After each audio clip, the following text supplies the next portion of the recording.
안녕하세요. 반갑습니다. 주갈성의 성경 가이드 시간입니다. 한 주간 잘 지내셨어요?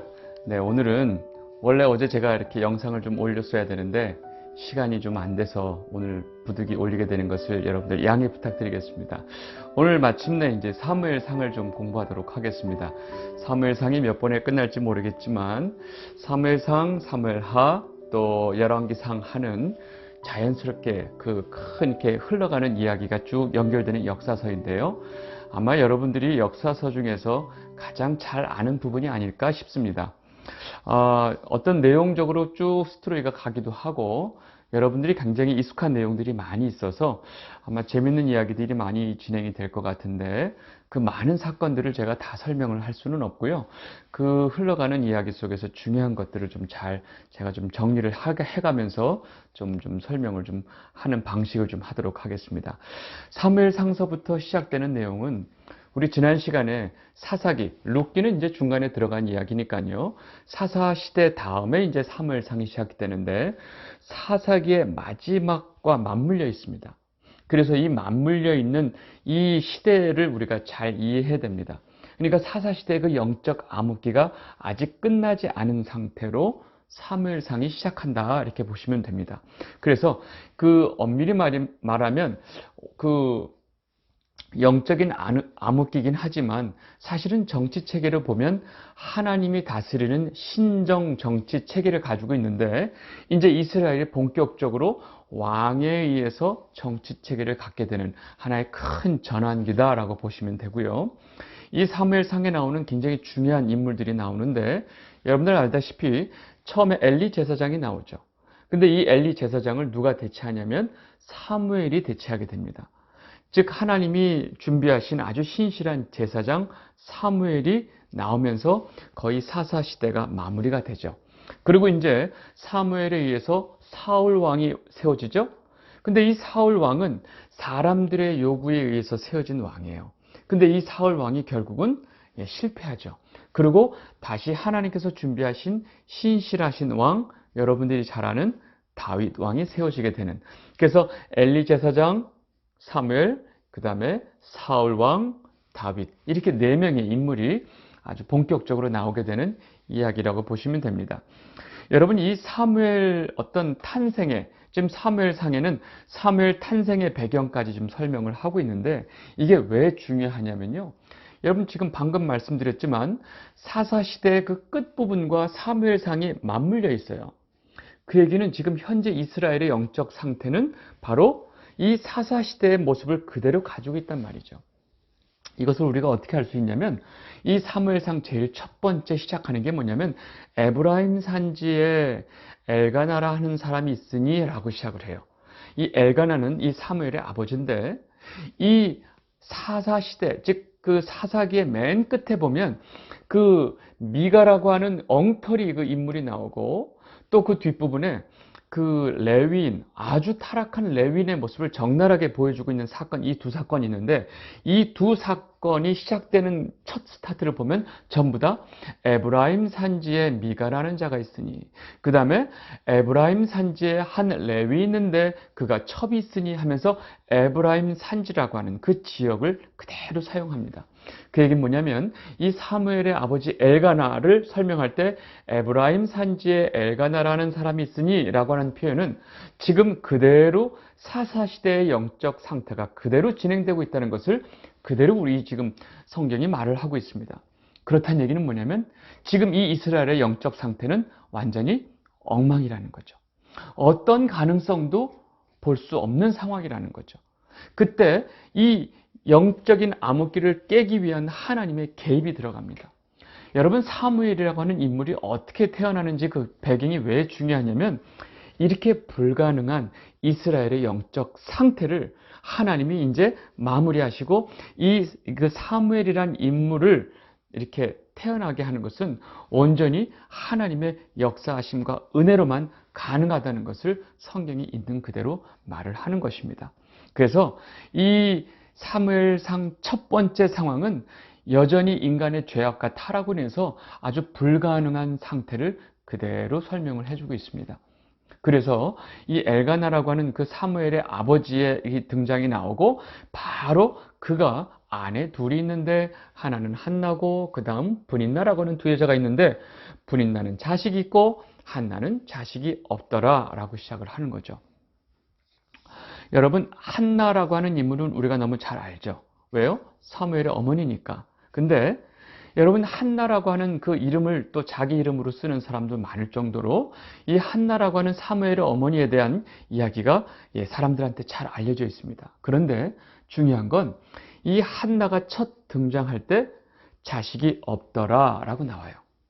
여러분, 지금 우리나라도 좀 몇십 년 전에 자식이 없는 사람한테는 굉장히 안 좋은 시선이 있었지만 지금 그 옛날 몇천 년 전에 고대 근동 사회에 있어서 여자가 자녀를, 즉 자식을 낳지 못하는 여자는요, 사람으로서 이미 가치가 없다고 여겨지는 거예요. 여러분, 어떤 한 사회에서 자기가 사람으로서 어떤 자존감을 갖고 그 사회 일원으로서 이 자긍심을 갖기 위한 최소한의 역할이 안 되는 거예요. 그래서 지금 이 한나라고 하는 그 사무엘의 엄마를 등장시키는 그 장면서부터 이미 한나라고 하는 그 인물은 이미 이 사회에서 저주받은 인간, 그리고 불가능한 인간으로 벌써 나오는 거예요. 여러분, 지금 한나는 이 자식이 없는 거로 인해서도 굉장히 힘들죠. 여러분, 이 힘든 상황을 성경이 이제 바로 설명을 하고 있습니다. 우리 사무엘상 1장 2절을 보겠습니다. 그에게 두 아내가 있었으니 한 사람의 이름은 한나요, 한 사람의 이름은 브닌나라. 브닌나에게는 자식이 있고 한나에게는 자식이 없었더라. 여러분, 이것이 바로 사무엘상 첫 번째 나오는 이야기예요. 한나는 자식이 없었더라. 여러분, 자식이 없는 여인은 너무나 비참한 삶을 살아요. 다행스럽게 그 남편이 사랑한다고 하지만 그 남편의 사랑으로는 감당이 안 되는 거죠. 놀랍게도 이 한나가 자녀가 없는 것은 바로 하나님께서 한나의 태를 막았다라고 성경이 설명하고 있습니다. 사무엘상 1장 5절을 보겠습니다. 한나에게는 갑절을 주니 이는 그를 사랑함이라. 그러나 여호와께서 그에게 임신하지 못하게 하시니. 여러분, 남편의 사랑을 받고 있지만 하나님께서 그 태를 막아버렸어요. 여러분, 이것이 이 한나의 삶을 너무 고통스럽게 만들고 너무 애통한 삶을 살게끔 해요. 그 자식이 없다고 하는 것이 얼마나 여자로서 큰 일인가를 지금 우리가 알면 지금 한나가 처한 상황은 보통 상황이 아닙니다. 놀라운 건요, 지금 한나가 스스로 자녀가 없는 것도 괴로운데 자기 남편의 또 다른 아내 브닌나라고 하는 여자는 자식이 있어요. 근데 자식이 있는 이 브닌나라고 하는 여자가 성경에 보면 날마다 한나를 격동시키고 한나를 번민케 한다고 그랬어요. 우리 표현들 하면 날마다 빡치게 하는 거죠. 이 브닌나가. 여러분, 사무엘상 1장 6절을 보겠습니다. 여호와께서 그로 성태치 못하게 하심으로 그 대적 브닌나가 그를 심히 격동하여 번민케 하더라.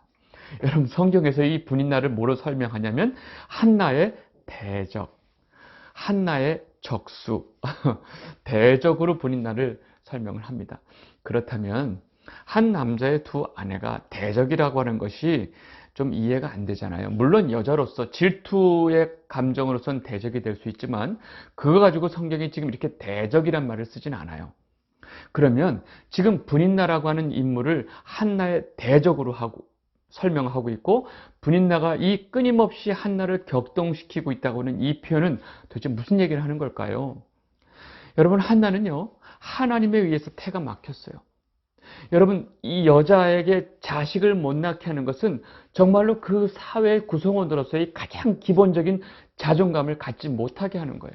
얼마나 힘들었겠어요. 근데 이것을 하나님께서 의도적으로 한나에게 이런 상황을 주신 거예요.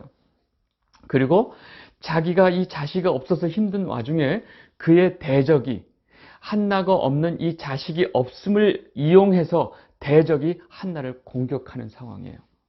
이것이 지금 우리가 알고 있는 그 한나가 처한 상황입니다.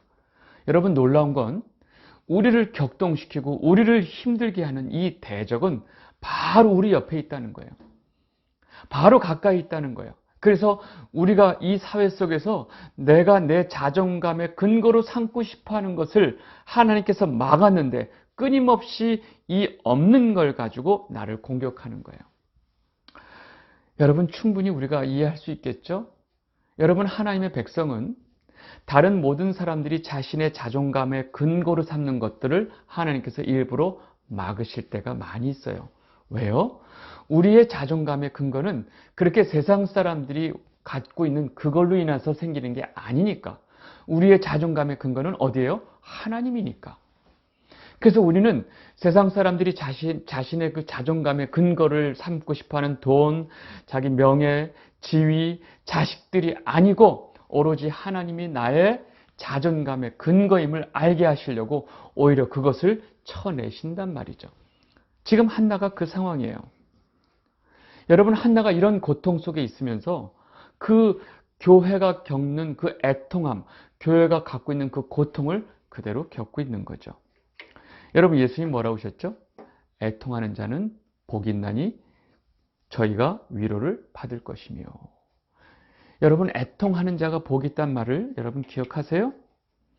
여러분 이 한나의 애통함은요 어떻게 연결되냐면 결국은 그 마음의 고통이 결국 하나님 앞에 서원 기도를 하게 합니다. 어떤 서원 기도를 하는지 보세요. 사무엘상 1장 10절에서 11절 말씀입니다. 한나가 마음이 괴로워서 여호와께 기도하고 통곡하며 서원하여 가로되 만군의 여호와여 만일 주의 여종이 고통을 달아보시고 나를 생각하시고 주의 여종을 잊지 아니하사 아들을 주시면 내가 그의 평생의 그를 여호와께 드리고 삭도를 그 머리에 대지 아니하겠나이다. 여러분 지금 한나가 어떤 기도를 하고 있어요? 하나님 앞에 서원하면서 무슨 기도를 하고 있어요? 여호와께 통곡하면서 기도하고 있는데 만일 하나님께서 내게 자식을 주시면 그 자식을 제가 하나님께 그대로 바치겠습니다. 그리고 그의 머리에 삭도를 대지 않겠습니다. 나실인으로 키우겠다는 거죠. 즉 하나님께서 자식을 주시면 그 자식은 바로 하나님의 자식입니다. 뭐예요? 자기 인생의 가장 중요한 것을 하나님께 다 맡겨버리는 기도를 하는 거죠. 여러분 때로는 정말로 우리가 이 삶의 어떤 구성원으로서 이 세상에 살면서 정말로 우리에게 모든 사람들이 필요한 것이 없을 때가 있어요. 여러분 그것이 없으면 우리가 불편하다는 것을 하나님이 잘 아세요. 그걸로 인해서 우리가 괴로울 거라는 것도 하나님이 너무 잘 아세요. 그런데 왜 우리에게 그런 상황을 주시냐면 우리 입술을 통해서 나의 삶의 근거, 내 자존감의 근거는 그것이 아니고 바로 여호와 하나님입니다 라는 고백을 듣기 원하시기 때문에 그렇죠. 즉 하나님이 원하시는 건 뭐예요? 완전한 포기. 모든 사람들이 자신의 근거, 삶의 근거, 존재의 근거, 자존감의 근거로 삼고 싶어하는 그 모든 것들을 우리가 내버리게끔 하는 것이 바로 하나님의 근본적인 목적이에요. 그래서 결국은 한나의 입을 통해서 이 서원 기도가 나오게 하시고 그 서원 기도를 들어주시고 하나님이 한나에게 아들을 주시죠. 여러분 그 아들이 누구예요? 바로 사무엘이에요. 여러분 그 사무엘이 어떤 일을 하시는지 아세요? 그 사무엘이 바로 이 430년 동안 이어져 왔던 이스라엘 역사의 그 영적 암흑기를 바로 끝내는 역할을 바로 사무엘이 하게 됩니다. 여러분 이것이 한나가 겪었던 고통이에요. 한나가 자식이 없어서 고통했던 그 고통을 대가로 하나님이 이 이스라엘 역사의 그 영적 암흑기를 끝내는 일을 하시는 거죠. 여러분 가끔은 우리의 고통이 이렇게 하나님의 큰 구속사에서 큰 역할을 할 때가 있습니다. 남들은 이런 고통 안 하는 것 같은데 왜 나만 이런 고통을 겪어야지? 여러분 그런 얘기 하지 마세요. 그 고통을 통해서 하나님께서 큰 일을 하시기 때문입니다. 여러분 이렇게 사무엘의 어떤 배경이 나오면서 동시에 나오는 그 엘리에 대한 이야기가 나와요. 여러분 엘리, 당시의 제사장이었던 엘리는요.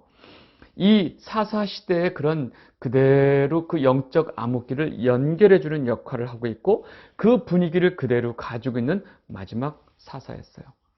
여러분 놀라운 건 이 엘리가 제사장인데 그 제사장의 두 아들 홈리와 비나스가 있어요. 이 홈리와 비나스를 성경이 뭐라고 설명하냐면 이들은 여호와를 알지 못하는 불량자다 그래요. 사무엘상 2장 12절 보세요. 엘리의 아들들은 불량자라 여호와를 알지 아니하더라. 여러분 지금 엘리가 제사장이면 그 아들 둘이 뭐예요? 다 제사장이에요. 여러분, 제사장이 여호와를 알지 못하더라. 목사가 하나님을 모르더라. 목사님인데 예수님을 믿지 않더라. 목사인데 예수를 나의 구주로 고백하지 않더라. 이것이 가능하다는 얘기를 지금 성경이 얘기하고 있는 거예요. 타락한 시대에서는요, 얼마든지 가능하다는 얘기죠. 그리고 이 하나님을 알지 못하는 엘리의 두 아들들이 결국 어떤 열매를 내겠어요? 악의 열매를 내겠죠. 여러분, 그 사람의 지위가 중요한 게 아니에요. 그 사람이 무엇을 아느냐가 중요해요. 그 사람이 하나님을 아느냐가 중요하고, 그 사람이 예수 그리스도가 나의 구주인 것을 고백하느냐가 중요해요. 그 사람의 지위는 중요하지 않아요. 이 엘리의 아들 둘은 자신들의 제사장의 신분을 가지고 있었지만 하나님을 알지 못했어요. 그러니까 그들 삶에 하나님을 알지 못하는 그 악의 열매가 그대로 있습니다. 사무엘상 2장 17절 보세요. 이 소년들의 죄가 여호와 앞에 심히 크면 그들이 여호와의 제사를 멸시함이었더라. 하나님을 알지 못하고 자신들이 제사장으로서 그 제사를 드리는 그 현장에서 하나님을 완전히 멸시하고 제사를 무시하는 행동을 서슴지 않고 했던 이 두 사람의 모습을 성경이 이렇게 표현하고 있습니다. 놀라운 건 이들이 이렇게 악행을 저지르고 있는데 그의 아버지인 엘리가 뭐라고 그러냐면, 아들들아 그러지 마라, 그러면 안 된다 하면서 이 아들들의 악행을 막지를 못해요. 안 막은 건지 막지 못한 건지 모르지만 이들의 이 죄악을 그대로 방관합니다. 여러분, 이것이 바로 엘리 제사장과 그의 두 아들들, 이 집안이 다 멸망하게 되는 하나의 계기가 되죠. 여러분, 이것이 언제 이제 결정이 나냐면 이 블레셋과의 전쟁 속에서 이 엘리와 엘리의 아들들이 다 멸망하는 사건이 있습니다. 놀라운 건 이렇게 하나님을 알지 못하는 제사장들이 이 이스라엘 전체를 다스리고 있다고 생각을 해보세요. 그럼 이스라엘 백성들 전체 수준이 어떨까요? 자신들이 블레셋하고 싸우다가 점점 져가고 있어요. 점점 상황이 심각해져요. 자기네들이 질 것 같으니까 여지없이 그 입에서 뭐라고 하냐면, 저 여호와의 언약궤를 가져와라. 여호와의 언약궤가 이 진중에 들어오면 우리가 이 전쟁에서 이길 것이다 그래요. 그래서 실제로 실로에 있는 그 여호와의 언약궤를 사람을 불러가지고 그것을 하나님의 언약궤를 그 전쟁판에 가져와요. 여러분, 이들이 언약궤에 대해서, 즉 하나님의 언약의 말씀이 들어있는 하나님 그 성막 안에 있는 이 언약궤를 도대체 이게 뭔지도 몰랐던 거죠. 이들이 생각하는 언약궤는 뭐예요? 전쟁 중에 가져오면 이 언약궤 자체가 어떤 특별한 주술적인 힘을 가지고 있기 때문에 이 언약궤 자체가 이 전쟁에서 우리에게 승리를 줄 것이다. 마치 부적처럼 생각하는 거예요. 여러분, 전쟁에 나가면서 성경이라고 하는 책 자체를 주술적인 힘이 있다고 생각해서 자기 가슴에 넣고 자기 품 안에 넣어서 마치 부적처럼 성경을 쓰시는 분이 있어요. 여러분, 예전에 군대 갈 때 목사님들이 다 성경책을 선물해 줬는데 그 성경책에 다 손바닥만 했어요. 왜요? 그것을 이 군복 여기 이 앞주머니에 넣고 다니면서 봐라 하는 얘기인데, 어떤 목사님이 옛날엔다 뭐 하여튼 이 전쟁 중에, 옛날 얘기죠. 6.25 때 전쟁이니까. 이 여기에 성경책을 읽는데 촉이 맞았는데 이 성경책이 그 총알을 막아서 살았다는 거예요. 여러분, 그런 얘기를 하면서 여기다가 성경책을 두면 총이 올 때 이 성경책이 총알을 막아준다는 이런 말도 안 되는 간증을 하고 이런 얘기를 하면서 성경책을 주는 이야기를 저는 어렸을 때 수도 없이 많이 들었어요. 여러분, 성경책이 총알 방패막이에요? 그게 성경책인가요? 여러분, 성경책은 하나님의 말씀이에요. 성경책 안에 들어있는 하나님의 마음과 사랑과 하나님의 메시지가 그 안에 들어서 우리가 그 성경을 읽고 그 하나님의 사랑과 하나님의 뜻과 하나님이 우리를 위해서 행하신 그 일들을 우리가 깨닫는 거예요. 여러분, 그 성경책 자체가 어떤 주술적인 힘을 갖고 부적의 역할을 하는 게 아니란 말이에요. 지금 이스라엘 백성들이 이 하나님의 언약궤를 이런 식으로 사용하고 있는 거죠. 결국 언약궤를 가져왔어요. 그랬더니 블레셋에서도 와, 저 진중에 언약궤가 왔다. 우리는 어떡하나? 여호와의 신의 언약궤가 왔다. 우리는 어떡하냐? 우리 끝까지 싸워보자 해가지고 이 이스라엘을 물리치죠. 그래가지고 언약궤 앞에서 당당히 서 있던 그 불량자 호니와 비나스가 이 전쟁에서 죽임을 당하고 블레셋이 이 언약궤까지 뺏어가요. 이 사실이 그 여기 이스라엘 그 실로에 있는 그 엘리 제사장에게 그 소식이 전해집니다. 그 소식을 듣자마자 엘리 제사장이 넘어져서 죽습니다. 목이 부러져 죽죠. 그때 성경이 그 엘리 제사장의 체형까지 얘기해요. 살이 쪄서 움직이지도 못하는 아주 그냥 살이 그냥 찔 만큼 찐 비둔한 이런 표현을 써요. 그냥 요즘 표현대로 하면 너무 살이 쪄서 그냥 돼지 같아 보이는 그 체형까지 설명해요. 여러분, 성경이 표현하는 것은 다 그냥 얘기하는 게 아니에요. 그렇게 목에 이 너무 살이 쪄서 몸무게가 무거운 이 나이 먹은 이 엘리 제사장이 그 소식을 듣자마자 그냥 쓰러지면서 그 자리에서 목이 부러져서 죽습니다. 갑자기 홈리와 비나스도 죽고 그 아버지 엘리 제사장도 죽고 그 소식에서 이 모든 이야기를 듣고 있었던 그 아들 비나스의 그 아내가 임신 중이었는데 그 충격을 먹고 애를 갑자기 나면서 또 거기서 죽게 되고 이 집안이 이 사건을 통해서 완전히 하나님 앞에 심판을 받죠. 여러분, 이 모든 이야기 속에서 성경이 중요한 메시지를 하나 던집니다. 그게 바로 뭐냐면 사무엘상 2장 30절이에요. 제가 읽겠습니다. 그러므로 이스라엘의 하나님 나 여호와가 말하노라. 내가 전에 내 집과 내 조상의 집이 내 앞에 영영히 행하리라 하였으나 이제 나 여호와가 말하노니 결단코 그렇게 아니하리라. 나를 존중히 여기는 자를 내가 존중히 여기고 나를 멸시하는 자를 내가 경멸히 여기리라.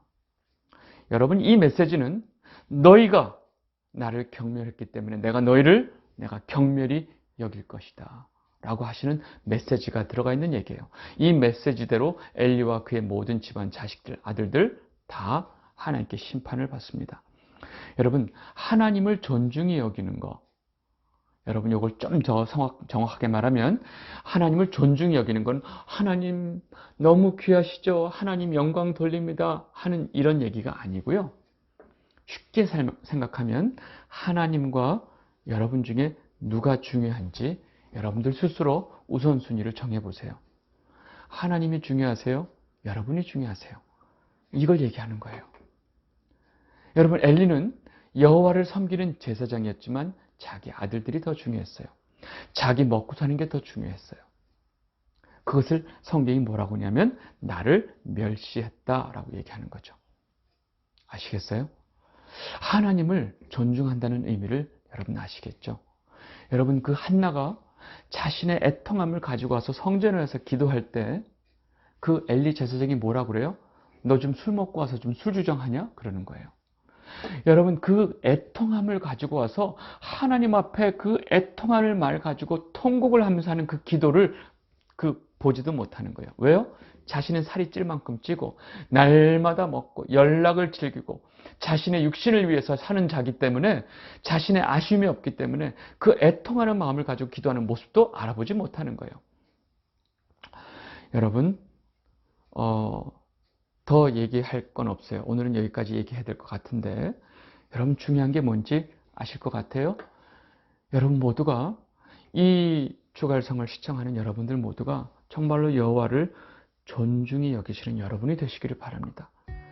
여러분, 우리보다 더 하나님을 존중히 여기고 하나님을 귀히 여기면 하나님도 우리를 가장 귀하게 여기세요. 그래서 우리가 지금 하나님의 백성으로 이렇게 살고 있는 것입니다. 네, 여러분들 꼭 하나님을 붙들고 우리 삶에 무엇이 중요한지 우선순위를 잘 정하고 사시는 여러분이 되시기를 바라겠습니다. 오늘은 여기까지 하도록 하겠습니다. 감사합니다.